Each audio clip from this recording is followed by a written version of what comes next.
Welcome back to the YouTube channel Malawi and Cameras. Akuluakulu ku 49 ku 25 kuna mveka zigawenga ndi zigawenga zija azigwira ndi anyway big shout to the police officers in Malawi amene ndithu timonyadira kwambiri pa ntchito imene amagwira. Zikabeba zikachita bwino kumayamikira kumayamikira komanso pene palibe kalakwikaso kumayankhula. Balanced, right? Aliyesa amafila bwinoto. Olo mwana wanu ngati mufuna msaza muononge mentally mu bongo wake. Akapanga choyipa muyankhuleni. Akapanga chabwinonso muyankhuleni soni. Osangokhala kuti abasi kumango yankhula pokhapokha akapanga zoyipa.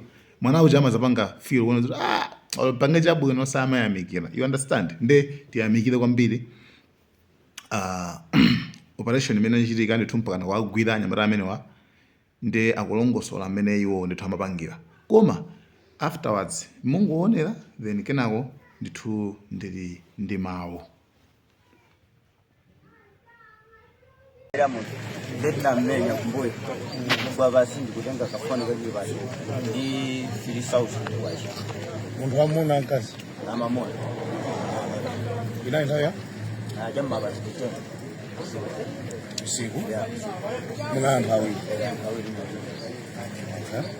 amaendesa njinganda amaendesa kwenda sadaka ndandaji bwana kupinga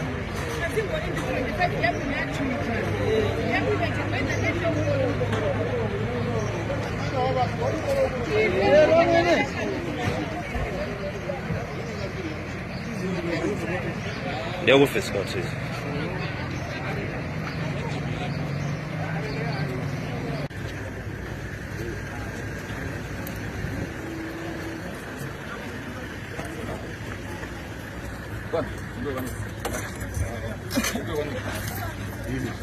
Fast.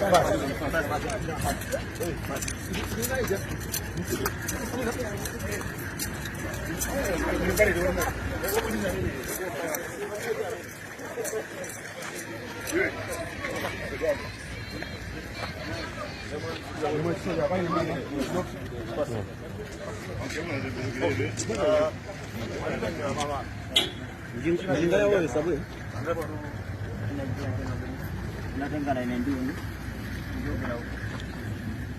ndikira mu sasa tunamubera mambera mu ndinamenya kumbuyo kwa basi ndikutenga kafano kwa basi ndi 3000 kwaje muntu wamuna nkazi ama moyo inaenda ya jamba basi kitendo usiku mwana hawi amaendesa njinganda amaendesa kwenda sadaka ameana rika jisuru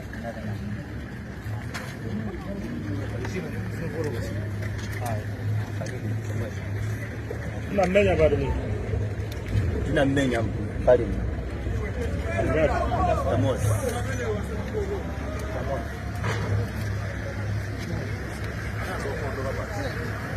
Mundame munango kuma na bomba na nina macho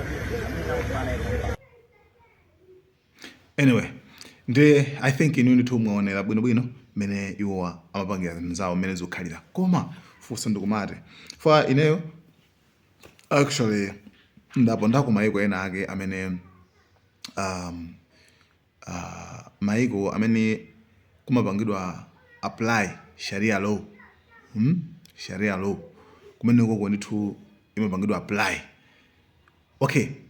Anyway, ena ndithu timakhala tikuyikana kwambiri kuti ya imene ijayo nzoyipa hema kuti makuti ndipo ndi nkhaza ndipo si ufulu pene palibe ufulu. Okay, fine. Komano why sharia law imagwira ntchito? Chifukwa chani? Nkhani yoyambirira ndionena kuti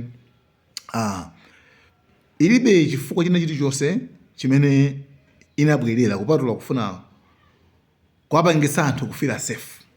Kumene akukhala kuwapangitsa anthu kufira yani kufira safe mmene amakhalamo. Chifukwa ino pa nthawi imene panopa okay ndipasa an example ya ku South Africa. Ku South Africa kuli uzigawenga onena kuti uchigawenga umangophanajo and chifukwa yani anthu amangophana anthu chifukwa ndo amadziwa kuti ndikapha munthu sikuti ndiphedwa. You understand? Ndipita kuja ku jail ndikakhala manje jako sinzikona skin ndizikadyaso ndikanenepaso. Things like that zimene zimachitika ndithu. Right? Ndiye zimakhazi nizoti zovuti lapho kuti munthu uzimvesese. Koma maiko ena amene amapanga apply sharia law amapanga chimachika ndichi. Munthu akakhala kuti kumene kujako zimakhala ngati nkhaza ndi kumayambiri loko. Right? Koma akangopanga tingoza ngati anthu awakulu lokho kuti apha anthu 5, okay? Apha motere. Umboni wobwirika wapezeka uvuti wapezeka. What do we do? Timatenga anthu amajawo ndi kuanyongaso pagulu kuanyonga kwapha waje futi aphazi nzawo. Palibe zoti ayi ufulu iyeyo akhale ndi ufulu nzakeyo wamene waphedwa alibe ufulu okhala alibe ufulu okhala ndi moyo. Uyu ndi ali ndi ufulu okhala ndi moyo. Uyu ndi chigawenga nzake wala kwa chani nzake nalo salakwa. You understand? So malamulo amene mukwanena inu kuti chenchana democracy akuteteza wakupha, akuteteza munthu amene sakumpasa ufulu munthu wina wake amene ali m'manda. That's it. So kumambira zimaoneka ngati nkhaza komano afterwards zimapezeka kuona kuti ayi anthu timweza awawawo anyamata amene wawo tanyonge pagulu aliyense akuona dziko lonse likuona. Univesese after kuanyonga muja then muone ngati mawa nkuja chani papezeka sokunaso uphasa nzake sizingatheke.